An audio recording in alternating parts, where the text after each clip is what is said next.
Lauren Burns had never intended to become a subject of neighborhood whispers or the epicenter of suburban hysteria, but the trajectory of her life rarely followed conventional roads. 3 months ago, she moved into a long-forgotten concrete structure tucked into a quiet cul-de-sac near the coast, a repurposed facility originally built as a backup utility node during the Cold War. The place had been left dormant for decades, until a federal energy research program leased the property and offered it for long-term occupation under strict non-disclosure conditions. The contract didn't require her to disclose much to neighbors, and that suited Lauren just fine. She wasn't reclusive, just meticulous. She appreciated silence not because she feared people, but because it allowed her to focus without interruption, without explanations, without the tedious need to justify function over form.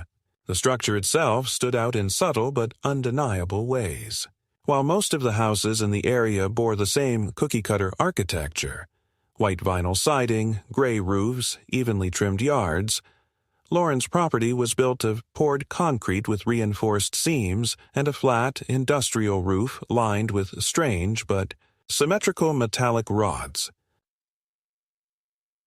The windows were narrow and high, recessed into the walls at angles that made it impossible to peek in from the street. A matte black fence wrapped around the perimeter, low enough to avoid appearing hostile, but solid enough to prevent any clear view of what was happening inside. Neighbors initially assumed the place was being renovated into a data center or perhaps a FEMA depot.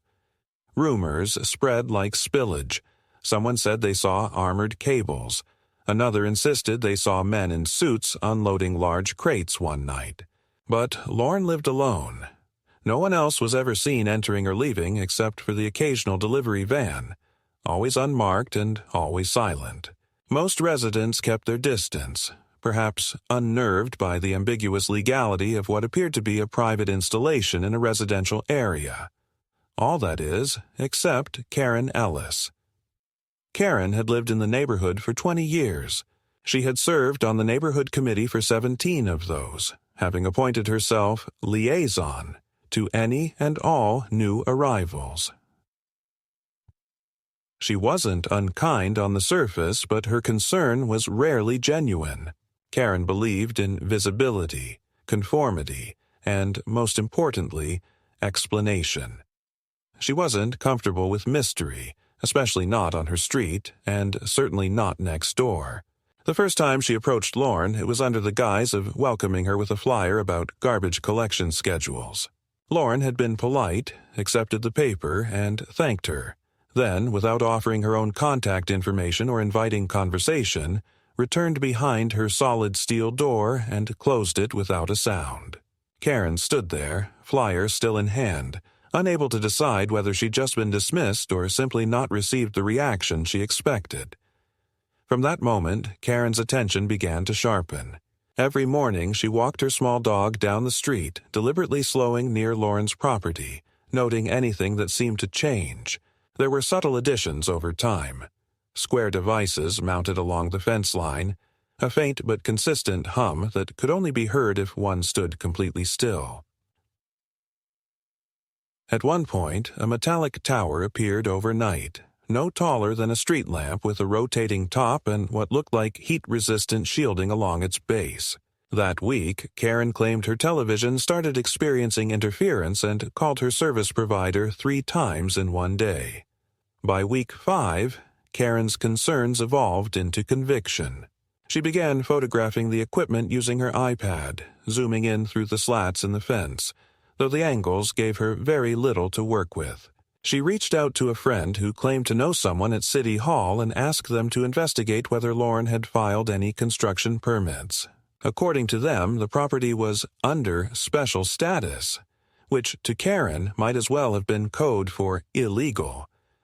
To her growing paranoia, this wasn't just a strange house, it was an unregulated energy node, or a surveillance hub, or worse, some kind of government experiment gone rogue.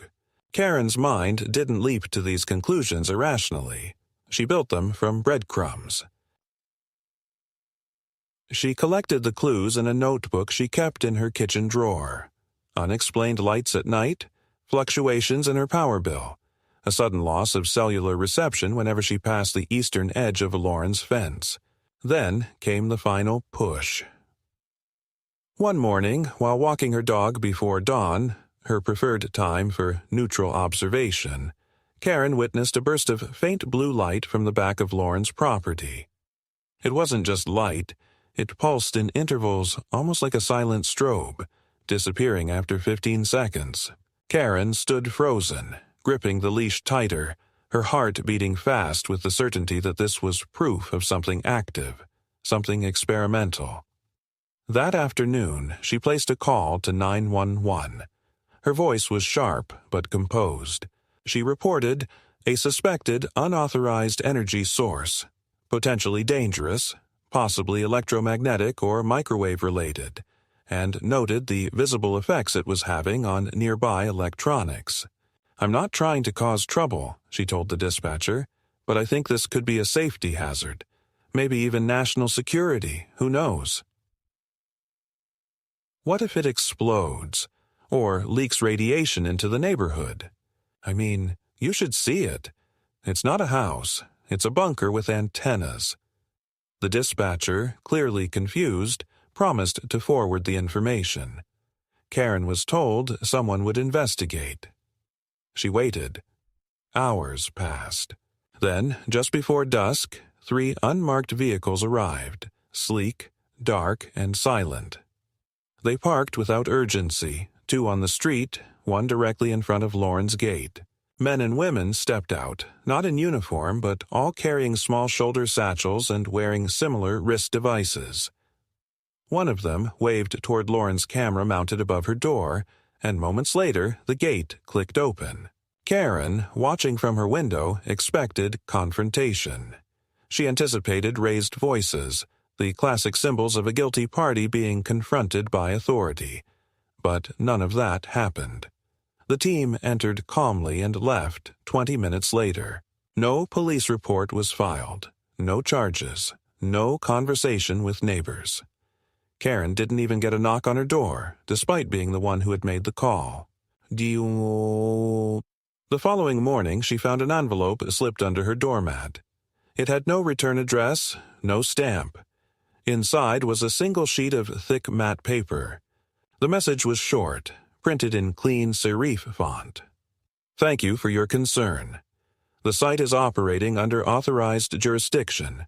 For your safety and the safety of others, please refrain from further attempts to access or photograph the property. This message has been logged." There was no signature, no number to call. Karen's hands trembled as she reread the note. She felt a strange heat behind her eyes, not from guilt, but from the unmistakable awareness that something was being hidden in plain sight, and no one was going to stop it. The neighborhood, which once felt quaint and secure, now pulsed with invisible tension, like a taut wire beneath the surface of everything she once believed was normal. And standing at the center of that wire, silent, calm, unreachable, was Lauren Burns. Karen spent the next few days in a state of mounting unease.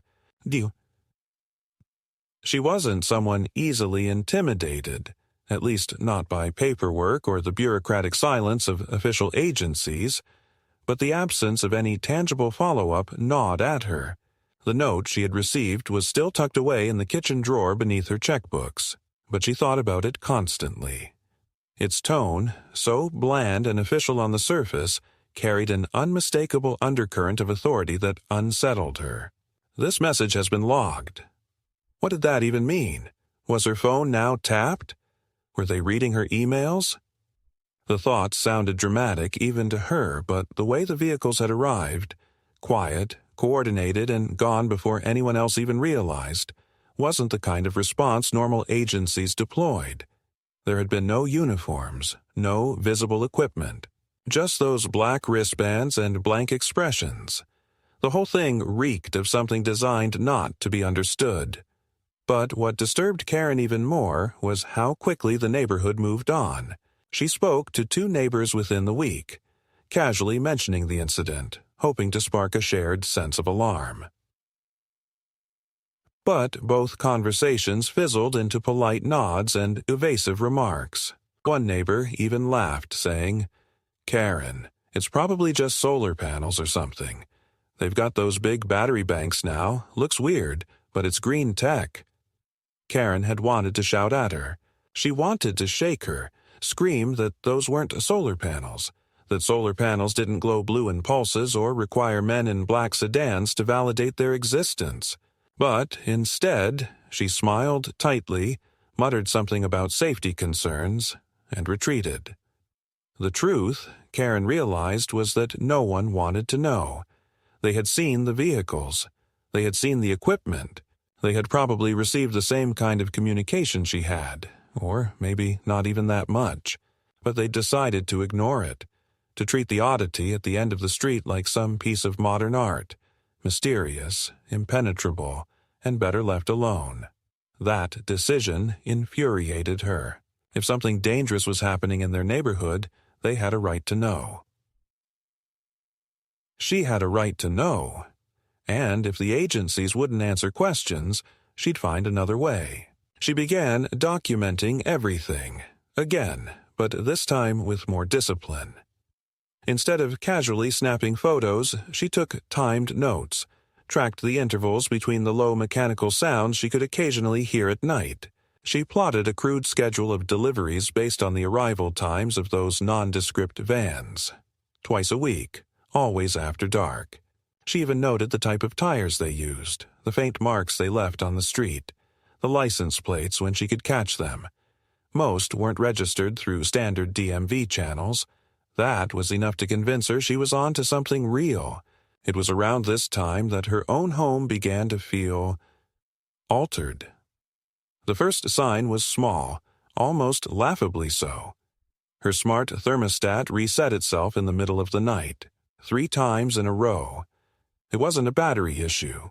She'd had the system checked just a month ago. Then her landline started dropping calls exactly 21 minutes into every conversation. Not 20, not 25, always 21. She verified it 3 times. Her internet router began to blink oddly, more frequently with no corresponding loss of signal, as if it was processing a request she hadn't made. And then her printer came to life on its own, spitting out a blank page with a single sharp dot in the center. Just one, dead center. She contacted her ISP and was told her line showed no unusual activity. When she pressed further, she was transferred to a department she'd never heard of. Residential Service Security Reconciliation. The person on the line spoke in the kind of bureaucratic smoothness that was almost hypnotic. They said they were aware of the issue and had already initiated non-customer level calibration procedures. When Karen asked what that meant, there was a long pause, and then the call simply ended. No goodbye. No explanation. Just silence. Now she was convinced. Whatever was happening on Lauren's property wasn't just bleeding into the neighborhood. It was directly affecting her home, her data, her life. She had no way to prove it, not in a form that mattered, but her gut was ironclad on the matter, and if no one else would take it seriously, she would escalate. Karen drafted a formal complaint and sent it to the county office, complete with photographs, timestamps, a 12-point summary of her observations, and a direct request for an emergency inspection of the facility at 39 Willow Creek Lane, Lauren's address. She even visited the office in person, delivering the document by hand. The receptionist smiled tightly, took the envelope, and thanked her. But as she turned to leave, Karen noticed something strange. Behind the desk, on a wall that displayed various emergency response protocols, there was a section labeled E-Group Exceptions, with a laminated list of addresses next to it. Lauren's address was there, in bold, underlined. Karen stopped mid-step. "Excuse me," she said, pointing to the list. "Why is that address listed there?" The receptionist looked briefly, then turned to her with a rehearsed expression of neutrality. "I'm sorry, I'm not authorized to comment on E-group classifications," she said. "That section is managed by regional coordination staff." Karen pressed again, but the receptionist's tone didn't change. "If you have further questions, I can refer you to a general liaison contact line." She handed Karen a card that only had a phone number, no name, no department. The area code wasn't even local. That night, Karen called the number. It rang twice. Then a voice, not automated, not robotic, but not entirely human either, answered. "Please state your reason for this contact." Karen hesitated. I'm trying to understand why a property in my neighborhood is classified under—" The voice interrupted. "Address?" She gave it. There was a pause. Then, "This line is not available for public inquiry regarding protected infrastructure units. This event has been logged. Thank you." The call ended. She hadn't even gotten past her second sentence. The next morning, Karen found another envelope at her door. No stamp, no signature, just like the first one. Inside was a single message, printed on paper so thick it felt like cardboard. "We appreciate your vigilance. You are advised to maintain standard residential behavior to ensure uninterrupted services. Further deviation will result in permanent suspension of interface privileges." Interface privileges. What did that even mean? Karen felt a cold sweat rising at the base of her neck. Were they talking about utilities, internet access, identification systems? She remembered the issue with her thermostat, her phone line, the dot on her printer. Had that been a warning? She decided to bring the message to a lawyer, but when she arrived at the office of Mark Keegan, someone she'd worked with once before on a property line dispute, she was told by the receptionist that Mark was no longer taking new clients.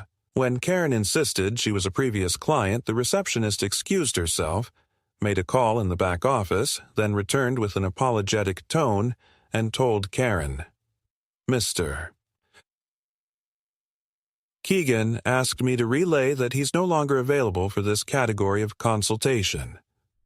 "What category?" Karen asked. The receptionist didn't answer.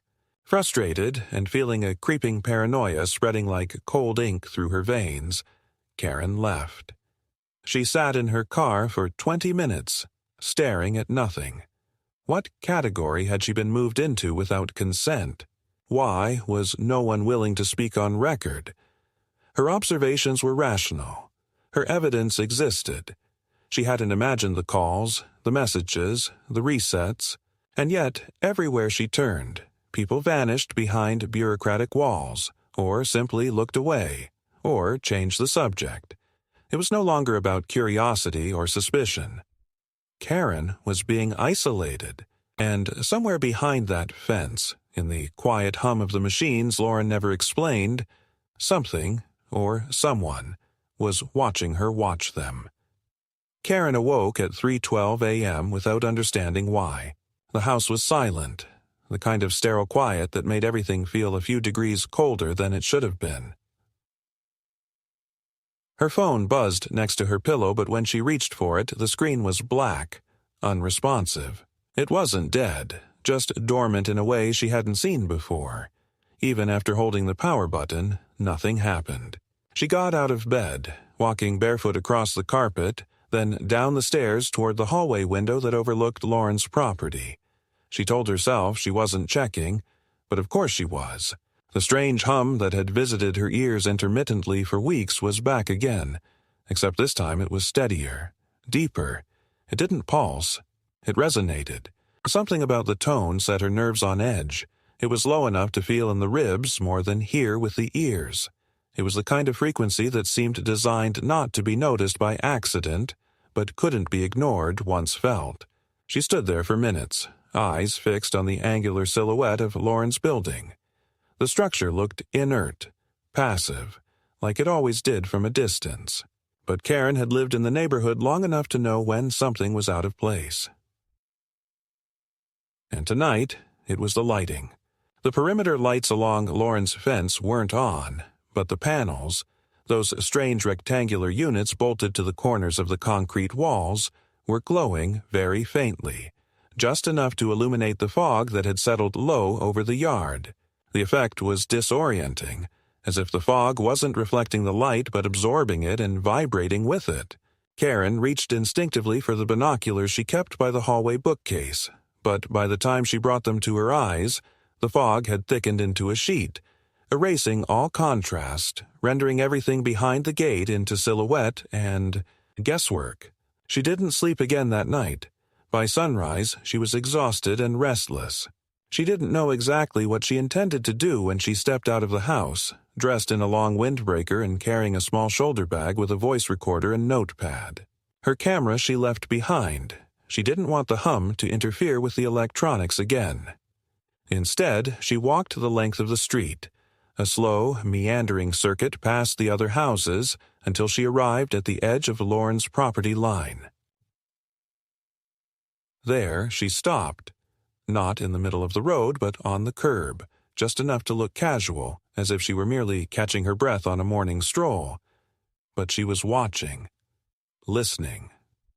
At 7:04 a.m., a plain silver van approached from the opposite end of the block. No markings, windows only in the front. It slowed in front of Lauren's gate, and to Karen's astonishment, the gate opened without anyone exiting the vehicle. The van rolled inside, the gate closing silently behind it. Karen pulled out her notepad and wrote down the time, the make of the van, and as best she could tell, the partial plate. When she looked up again, the fog was gone. The panels had ceased glowing. Everything looked exactly as it always had. That day, Karen began reaching out beyond the neighborhood. She called a contact in the nearby city who worked in infrastructure planning, asking if he had any insight into restricted zoning classifications. He promised to check, but never followed up. She emailed a local independent journalist who had once written an exposé on zoning fraud. Her message was read. She saw the read receipt, but received no reply. 2 days later, her email account locked her out for unusual activity. Password reset links never arrived. She tried calling her provider, who transferred her twice before abruptly disconnecting. She had the presence of mind to record the final moments of the call, where a voice said, "You have reached an unsupported node. Please reroute through assigned access." That wasn't a message she'd ever heard before. Things escalated quickly after that. Karen began noticing unfamiliar vehicles parked on the street near her house. Always different, always unmarked. One night, she walked outside to take out the trash and found a man in a dark coat standing just outside her driveway. When she called out to him, he simply said, "Wrong address," and walked away. But as he passed beneath a street lamp, Karen saw something protruding from his wrist. The same kind of matte black band she had seen on the people who had entered Lauren's property after her original 911 call.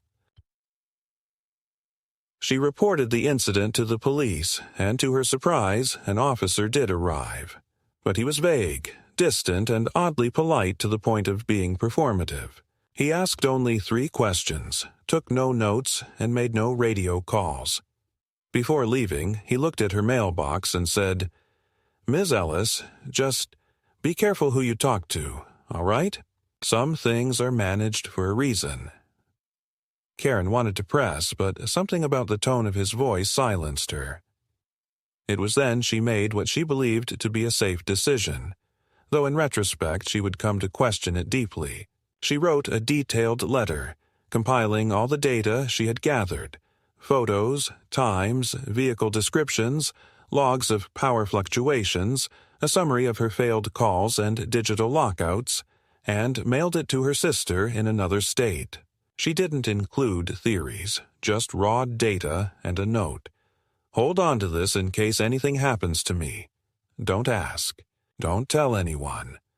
But when she called her sister 3 days later to ask if the letter had arrived, She was told there had been no mail from her that week.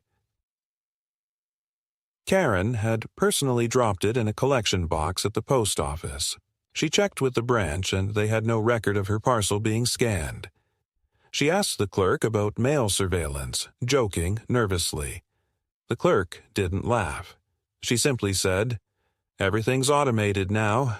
Sometimes things just get diverted." That evening, Karen's dog didn't come when called. She searched the house, the yard, the block, but he was gone. At 1:17 a.m., she heard barking in the distance, faint, urgent, but it was cut off mid-howl, like someone had pressed a mute button on a live feed.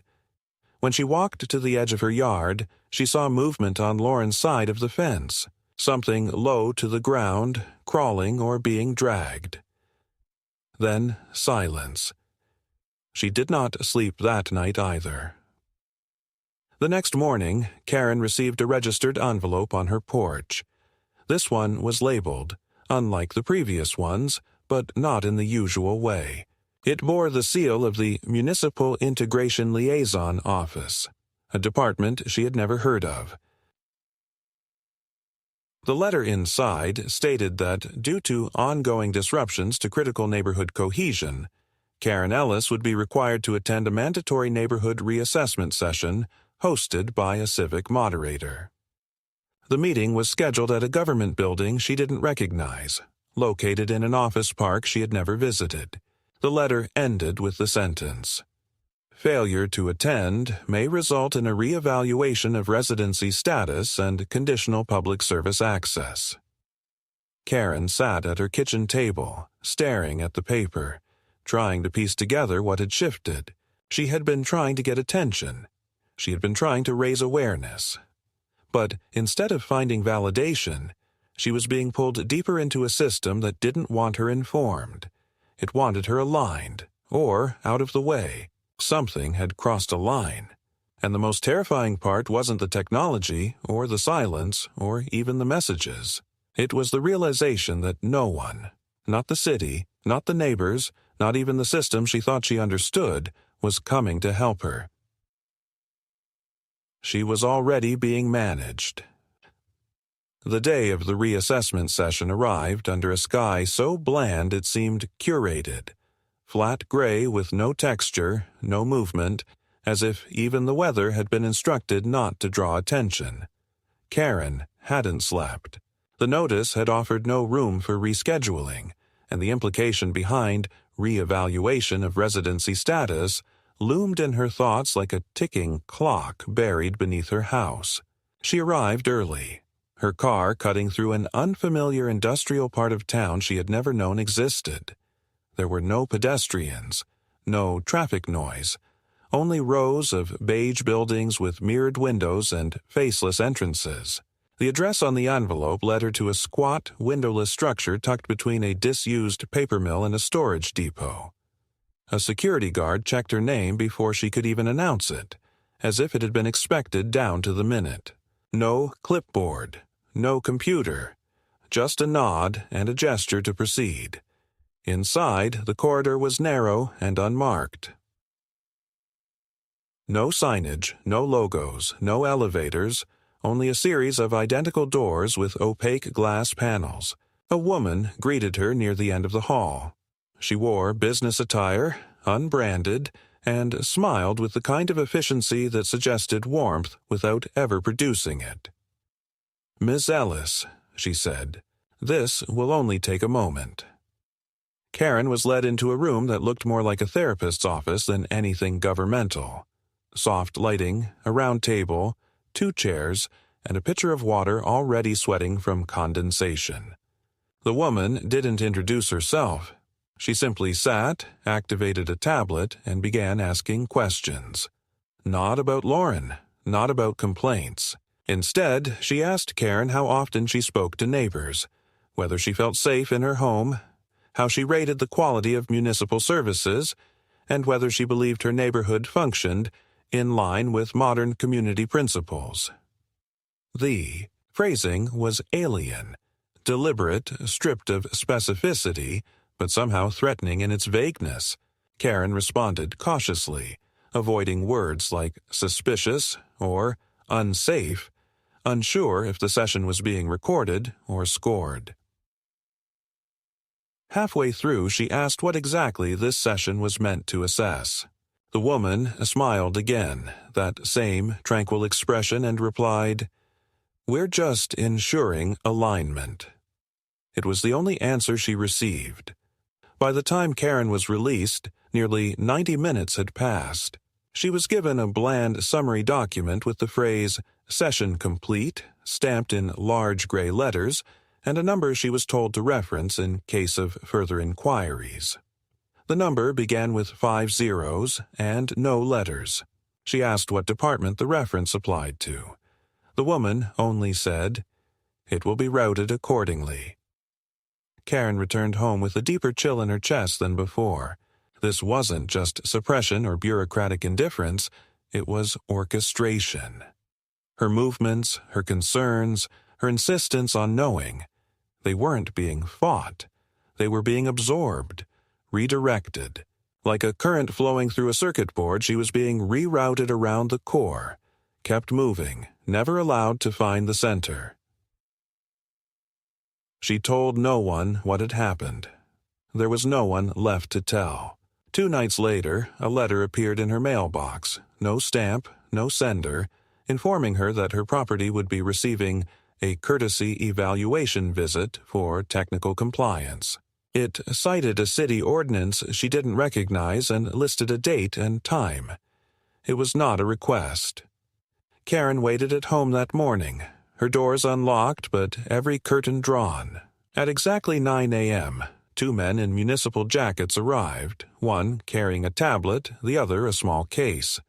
They didn't ask permission. They simply nodded politely and began walking the perimeter of her house, scanning the exterior walls, placing a sensor against the fuse box and tapping it twice. Karen asked what they were checking. "Interference footprint," one of them said. "We've had some signal anomalies in this sector."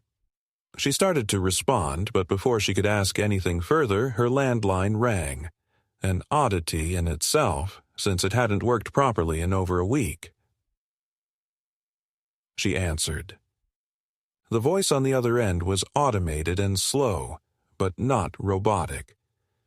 "Compliance underway. Adjustments will be logged. Thank you for your cooperation."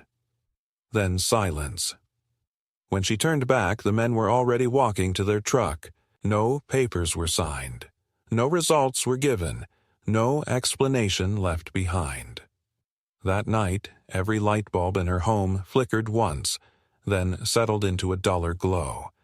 Her thermostat reset again. Her fridge, a new model she'd purchased last year, began clicking in an irregular pattern. The television turned itself on, volume at 0, screen black with only the word "waiting" in the center in thin white letters. Karen stopped trying to call anyone. At 3 a.m., the barking returned, faint, echoing from the direction of Lauren's property. She dressed, grabbed a flashlight, and stepped out into the still night, the air thick with pressure. She walked without thinking, drawn by instinct rather than logic, until she reached the edge of Lauren's fence. It was the first time she had stood that close since the night of the glowing fog. The panels were dark now, inert, but there was a sound, barely perceptible, a kind of mechanical inhale. Karen shined her light through the slats. The flashlight flickered, then died. She banged it against her palm, but nothing returned. As she turned to retreat, she saw a small object near the fence post. Her dog's collar. Clean, untarnished, no blood, no tearing, just resting gently in the grass. Karen didn't scream. She didn't cry. She picked it up, clutched it, and walked back to her home in silence. That was the night she realized Lauren wasn't operating the system inside that facility. Lauren was part of it. Or perhaps even more chilling, Lauren was no longer required at all. The machines were working. The network was active. The data was flowing. Whatever it was doing, it had begun functioning with a kind of autonomy that needed no human presence. Karen had spent weeks believing she was opposing a neighbor, but that neighbor had never once responded to her directly. Not in letters, not through the committee, not through confrontation. And now, Karen understood. She hadn't been fighting a person. She had been speaking to something that no longer needed to answer back. Karen spent the next several days in a waking haze, as if the world around her had lost its sharpness, its edges blunted by a layer of unreality too consistent to dismiss, but too subtle to quantify. Her routines persisted. She rose each morning, drank coffee she no longer tasted, and sat for long stretches at the kitchen table, the dog collar never far from her hand. But her relationship with time had fractured. The clocks in her home began to show discrepancies. Her wall clock, digital oven display, and wristwatch each disagreed by several minutes, then several more, even though she reset them every morning. She began to suspect they were not losing time, but operating on separate cycles, as if reality around her was being processed in uneven packets. The sense of dislocation intensified when she noticed that certain appliances now behaved independently. Her radio crackled on at 4:13 a.m. for 3 consecutive nights, playing the same 15 seconds of a jazz track before shutting off. Her bathroom mirror's defogger activated without input. Her smart doorbell recorded videos that showed no movement but logged motion events in bold, red font. She couldn't prove anything was wrong, but nothing felt right. On the 4th morning, she found her front lawn partially dug up, 3 symmetrical rectangles of overturned soil, precisely spaced as if by a machine. She hadn't heard a sound during the night, but her security camera had captured a glitch. 38 seconds of scrambled footage at 2:42 a.m., followed by a timestamp that jumped ahead by 7 minutes. She submitted a complaint to the city's utilities division, suspecting a service error, but received no reply. The incident log she attempted to upload to their online portal produced a strange error. Submission accepted for buffer. Oh, wait confirmation from core interface. It was the first time she'd seen government language written as if it had been translated from another system, another structure altogether. Later that day, she visited the public library, hoping to research the ordinance cited in the technical compliance letter. The librarian, a kind woman named Maggie whom she had known for years, looked startled when Karen recited the code. "That's not one of ours," she said, frowning. "You're looking for legal records, right? City ordinances?" Karen nodded. Maggie led her to a back corner of the building and offered to log her into the city's legal database. But after a few keystrokes, the system froze. Maggie frowned again. "Strange," she muttered. "It's rerouting me to a different directory. Something labeled NCLT. When she clicked it, the screen went black and then displayed a single message. "Access locked under temporal observation. Please clear field agent cache." Maggie blinked. "What the hell is that?" Karen's blood ran cold. She thanked Maggie quickly, lied about a change of plans, and left the building. The phrase echoed in her mind like a scratched vinyl. Field agent cache. That wasn't city language. That was operational language. At home that evening, a manila envelope was slid under her front door while she was upstairs. No knock, no footsteps. She hadn't even heard a car approach. Inside was a small printed card with her name, followed by a single phrase. "You have been scheduled for Indirect Oversight Phase 2. Review materials will arrive externally." No sender, no contact number, no explanation of what Phase 2 entailed. But Karen didn't need one. Her home was no longer hers. She had become part of a program, a system. The rules were changing, had already changed, and she was being processed through them like data through a conduit. That night, a knock did come. Not at the door, but at her window. Karen froze, her fingers curling around the handle of a kitchen drawer she'd opened by instinct. The knock came again. She moved slowly, deliberately, avoiding sudden movements, and peeked through the curtain. A teenager stood there, thin, average height, wearing a generic black hoodie and faded jeans. His hands were visible. No tools, no weapons, just standing, waiting. She opened the window 2 inches. "What do you want?" she asked, her voice steady but cold. The boy spoke clearly, unemotionally. "You're not being targeted. You're being filtered. The system is looking for thresholds." Karen blinked. "What system? What thresholds?"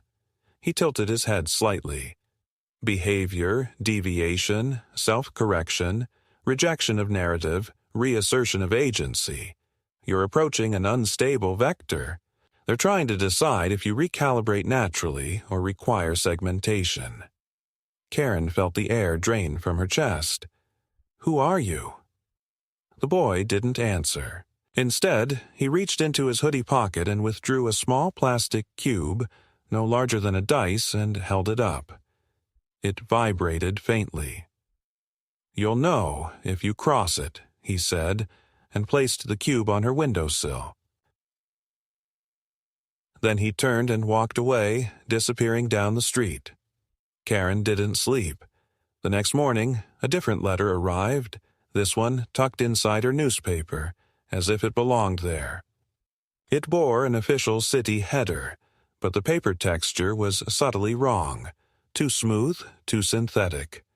The letter congratulated her on her successful reassessment and offered her priority access to a new local energy savings initiative.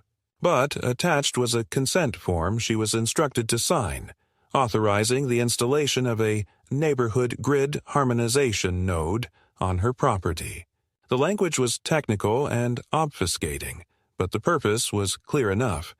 They wanted to wire her house directly into something. Karen didn't sign. She burned the form in the sink and didn't report the fire alarm that went off silently and then reset itself 5 minutes later. That afternoon, she visited the neighborhood council building to speak with someone, anyone, about the pattern of intrusions, the letters, the boy at her window. But when she arrived, the directory in the lobby had changed. Entire offices she had visited before were no longer listed. A receptionist she didn't recognize gave her a long stare, then asked, "Are you here for confirmation or deferral?" Karen said neither. The woman typed something on her terminal, frowned, and said, "You're not supposed to be at this point yet." Karen asked what that meant. The woman stared for a moment longer, then handed her a brochure. It was blank. Karen left without another word. When she returned home, her front door was ajar. She hadn't left it that way. Nothing was missing. Nothing was disturbed. But the cube the boy had given her, gone. In its place was a single line etched into the windowsill wood. Contact acknowledged. Phase advancing. Karen no longer felt fear. That had been 2 stages ago. Now she felt compression, the sense that the world had begun closing in like a sealed chamber, the air thickening with each passing day. Her appliances began syncing without prompt. Her toaster clicked on when she turned on the TV. Her shower light dimmed whenever her phone rang. At first, she thought it was coincidence. Then she saw the alignment in time logs. The devices were reacting to each other, communicating. She ran a spectrum scan using a cheap RF detector she ordered anonymously online. The results were absurd. Continuous broadband transmission within her house on 3 separate frequencies, all peaking between 2Q and 3:00 a.m. She shut off the power at the main breaker. The transmission continued. She removed the batteries from her phone. It pinged again 30 minutes later. Nothing was secure. Nothing was inert. On the 7th day, her neighbor Jeffrey approached her at dusk. A quiet man, retired accountant, never involved in anything. He looked pale. "They told me not to talk to you," he said. "But I think you need to know. We got letters. Everyone on the street told us you were part of a test, that you were helping calibrate infrastructure upgrades. We were instructed not to interfere." Karen stared at him. "I didn't agree to anything." Jeffrey nodded. "I figured, but we signed. We didn't know what it meant. We thought it was normal." Karen asked him what exactly they had signed. Jeffrey swallowed. "They called it an adaptive tolerance protocol. Said if we cooperated, we'd be exempt from secondary assessments." Karen wanted to scream. "You let them use me." Jeffrey looked down. "We let them use all of us."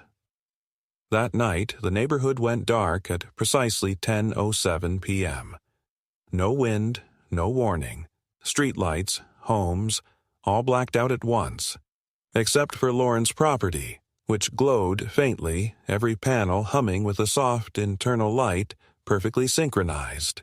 And from inside that structure, for the first time, Karen saw movement. Shadowed figures, walking without flashlights, their silhouettes precise, their pace unbroken. Something was no longer being hidden. It was being revealed. Karen woke to the sound of silence. Not the absence of noise, but a dense mechanical quietness, the kind that hums beneath perception and only becomes truly audible when everything else has been forcibly shut off. It was 4:08 a.m. Her bedroom light, which she hadn't turned on, was glowing faintly blue. The power in the house had been off for 3 hours. She knew this because she'd manually tripped the breaker before lying down, hoping to carve out a wedge of real privacy in a space that hadn't felt hers in weeks. And yet the light glowed. Not flickering, not malfunctioning, just glowing steadily from inside the bulb, pulsing at a rhythm that matched her heartbeat so precisely she wondered if it was tracking her vitals. She stood slowly, breathing through her nose, hands curled at her sides, and walked barefoot across the floor to the hallway. The air smelled faintly metallic, not blood, but circuitry, ozone, processed heat. It was coming from outside.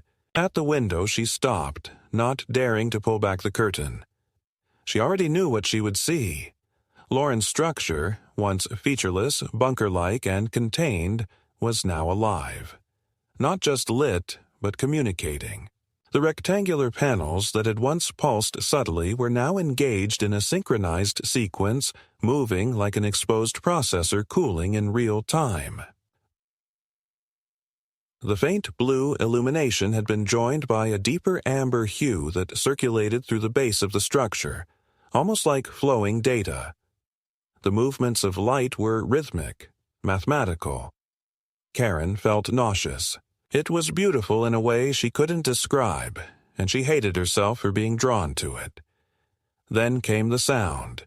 Not loud, not sudden, just a low vibration, as if the entire neighborhood had been shifted half a centimeter into the earth. Pictures on her wall tilted. The refrigerator door unlatched and swung open. Her television flickered to life on its own. No picture, just a blank screen with a single phrase. Integration sequence. Final confirmation. Karen stared at it, heart pounding, then backed out of the room. She didn't know what was integrating or who, but the sensation that followed was unmistakable. She was no longer a passive observer. She had crossed the line, not through rebellion or revelation, but through survival. They had pulled her in by necessity, and now she was part of the program. She ran, out the door, across the lawn, barefoot on cold pavement, past the rows of houses that all remained dark, still, compliant. No porch lights flicked on, no dogs barked. Even the wind was absent, as though the entire block had been insulated from the natural world. She reached the end of the cul-de-sac and found the access gate to the power corridor locked with a new magnetic latch, one that hadn't been there a day before. She turned back and froze. Lauren's door was open. She didn't walk toward it so much as find herself approaching, one foot in front of the other, her breath steady and measured like she was being guided. There was no human in sight, no welcome, no trap. The inside of the structure was unlike anything she could have expected. It was sterile but not dead. Smooth metallic walls, transparent glass conduits running across the ceiling and floors, glowing with the same bichromatic pulse she'd seen from her house. Screens were everywhere, mounted flush to the surfaces, all displaying different data streams and symbols she didn't recognize. No numbers, no text, just shape, rhythm, light. In the center of the main room, seated in a deep chair that resembled both a recliner and an interrogation pod, was Lauren. Her eyes were open, but she wasn't awake. Electrodes trailed from her temples into the chair's headrest, and her arms rested passively at her sides, palms up, motionless. Her skin was healthy, untouched. She didn't appear restrained, but something about her posture made it clear. She wasn't there, not fully. Karen stepped closer, fighting the tremor rising in her chest. Lauren blinked. Karen froze. For a long moment, nothing happened. Then Lauren's head tilted slightly and her mouth moved, slowly, like muscle memory waking from hibernation. "You weren't supposed to trigger direct access," she said, voice barely audible, like the aftersound of a whisper. "You rejected the bypass protocols. They had to realign thresholds." Karen stepped closer. "What is this?" she asked. "What did you connect us to?" Lauren's eyes blinked again, slower this time. "It's not us. We were the entry layer. I was the substrate. The system needed context. Your resistance activated recursive parsing. You became observable beyond passive nodes." Karen didn't understand the terminology, but the meaning slid under her skin. The system hadn't just watched her. It had been testing the shape of her resistance, how she responded when she adapted, whether she fell in line or demanded explanation. Her entire life, her routines, her sense of defiance, they had been measured. "Scored." Lauren continued, her voice clearer now, though still disconnected from the human cadence Karen remembered. "They anticipated 30% deviation across 9 zones. Only 2 reached interactive thresholds. You are 1. Karen's breath caught in her throat. "Who are they?" Lauren's eyes finally focused on her, and this time they were her own. Familiar, soft, human. "Not who," she said. "What? It's not about authority. It's about orientation, behavioral bandwidth, stability under pattern pressure." Karen shook her head. "You gave them access to us, to the street, to our homes." "I gave them context," Lauren corrected. "You gave them response. That's what they needed." Karen wanted to scream, to shake her, to break the sterile glass and pull wires from the wall. But she didn't, because deep down, beneath the fury and horror, she already knew it was too late. The program had never been about Lauren. It had never been about the property. It was about mapping how far someone could be pushed before they broke, or aligned. Karen hadn't broken. She hadn't gone mad, or violent, or underground. She had questioned, adapted, recorded. She had followed every lead, sought answers, and continued to engage despite the pressure. She was the model. Lauren spoke again, but this time the voice wasn't entirely hers. The modulation was subtle, like an overlapping frequency just out of phase. You are being offered transfer, not punishment, not surveillance, continuity. The screens around the room changed simultaneously, now displaying a sphere of light composed of tiny dots, pulsing in a pattern that matched Karen's own breathing. You made contact, the voice said. Now, contact will be preserved. The chair beside Lorne lit up. Karen stood still. The glow bathed her face, warm and neutral, without threat or coercion. She thought of the mailbox letters, the phantom phone calls, the teenager with the cube. Every step she had taken had been charted. Every reaction was a handshake in a protocol she hadn't known existed. And now the system had returned the gesture, not as invitation, but as integration. Karen sat, and everything stopped. Karen awoke to sunlight, real sunlight, the unfiltered kind that warmed her skin and made the dust in the air dance like particles suspended in syrup. Her breathing was calm. Her heart wasn't racing. For a full 10 seconds, she lay completely still, unsure of where she was or what time it was. The chair beneath her was gone. The structure, the hum, the lights, the data flow, all of it had vanished. She was in her own bed, in her own room. Her window was cracked slightly, letting in the morning breeze, and the digital clock beside her read 7:03 a.m., blinking steadily as if it had never faltered. She rose slowly, expecting vertigo or disorientation, but her body responded with familiar grace. Nothing ached, nothing hummed. It was as if her body had never known interference. But when she stepped into the hallway, everything felt subtly corrected. Her house looked exactly as it always had, but the difference was in the absence. The radio no longer clicked on. The thermostat held its setting. Her devices were no longer syncing.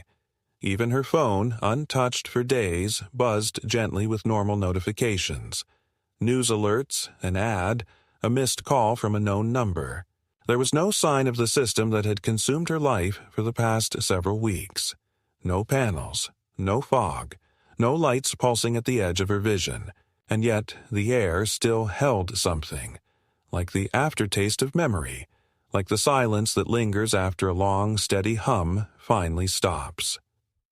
Karen stepped outside and walked down her driveway. The neighborhood was alive again, but dulled. Cars passed. A woman jogged. Sprinklers clicked. But no one looked at her. No one nodded, waved, or pretended to acknowledge the months of absence she hadn't truly had. Everything was functioning, and yet nothing had resumed. The street had moved on without her. Or perhaps it hadn't needed to. Lorne's property was empty.